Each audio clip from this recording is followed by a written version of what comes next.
എന്ന ഈ മനുഷ്യനുണ്ടല്ലോ, ഈ വൈദ്യനുണ്ടല്ലോ, മഹാനായ റസൂലുള്ളാഹി സ്വല്ലല്ലാഹു അലൈഹി വസല്ലം അന്ന് നബുവത്ത് ലഭിച്ചിട്ടില്ല, 6 വയസ്സുള്ള കുട്ടിയാണ്.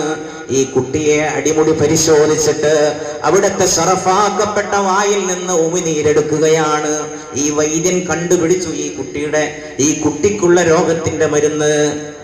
അവിടുത്തെ ശറഫാക്കപ്പെട്ട വായിൽ ഈ വൈദ്യൻ കൈയിട്ടുകൊണ്ട് അവിടുത്തെ ഉമിനീരെടുക്കുകയാണ്.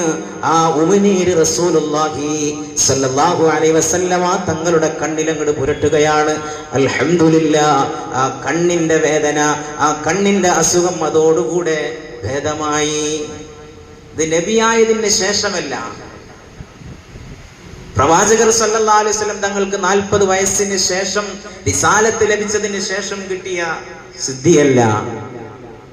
ചെറുപ്പം മുതലേ അത്ഭുതങ്ങൾ കാണിച്ചു തുടങ്ങിയ അല്ലാഹ്